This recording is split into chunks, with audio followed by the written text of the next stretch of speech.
Anybody can take a photo. So how do some pictures get set apart and labeled as professional, beautiful, extraordinary even? Is it the camera?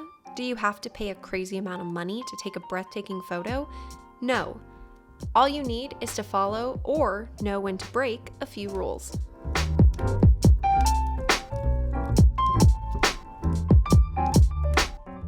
Hello everyone, welcome back to my channel. If you're new here, my name is Cassie and I make videos about photography and video editing and things like that. So if you're interested in that type of content, make sure to subscribe to my channel so that you don't miss anything. In today's video, we're going to be talking about the 5 most important rules of photo composition. The first rule of composition when it comes to photography, and in my opinion, the most important, is the rule of thirds. To understand this rule, you can put a 3x3 grid over your image. The subject of your photo should be placed on one of the lines or where 2 of the lines intersect. Here are some examples of the rule of thirds in action. In this photo, the subject is lined up with that left-hand line on the grid.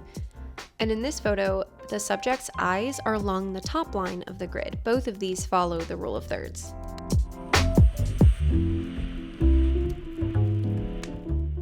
Symmetry refers to the concept of something being exactly the same on both sides. So if you were to draw a line down the middle of something, both sides would be identical. Now, this concept of symmetry in photography is not only referring to symmetry, but also asymmetry. So things that are not exactly the same on both sides. So as an example, I can see in my viewfinder here, if you were to draw a line down the middle of my screen, it would be a little asymmetrical because you have this line because this is a weird wall ceiling thingy.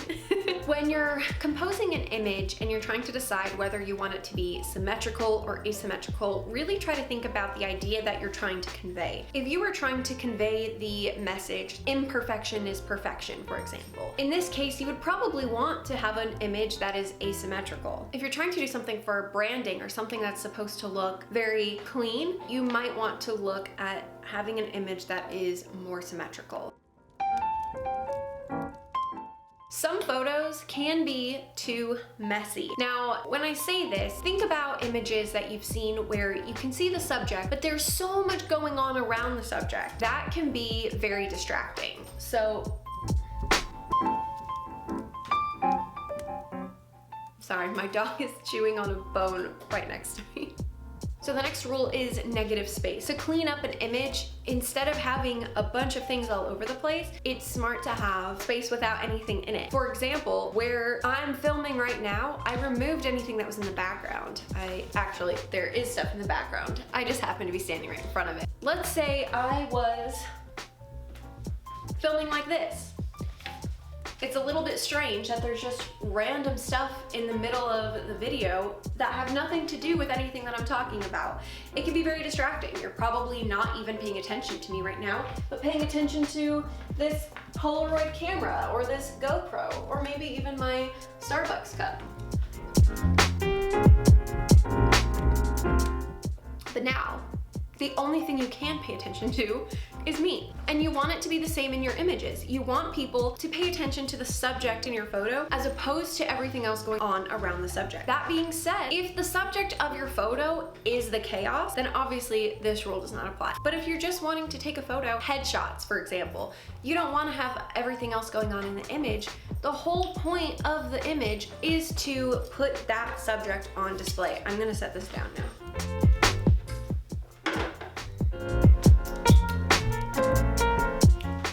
So let's look at some negative space stuff. In this image, the blank space around the plant really helps define it. The foreground of this image gets all of the attention because there's nothing distracting in the background. What is a leading line? Well, this weird wall thing here could be a leading line. If you're looking at the line up here, it is drawing your eye down to the subject, which is me. Now, this is a very weird example. You probably don't want to take a picture of someone right here with one random line. But let's say I had the same thing on this side of me as well. So now you have two lines coming down and meeting at me. That is going to draw your eye towards the subject of the image. Now let's take a look at some other examples of leading lines. The horizon and bridge in this image are leading lines that draw your attention to the structure. In this image, if you're following the zigzag lines, it takes your eye right to the subject. So the final rule of composition that we're going to talk about is framing. This is going to be any time that you use something in the environment of the image.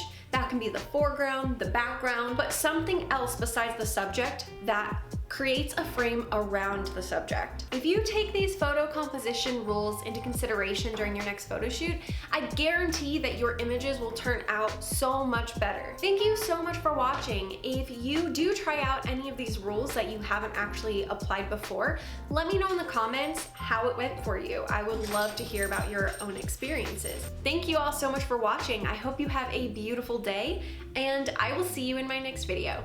Bye!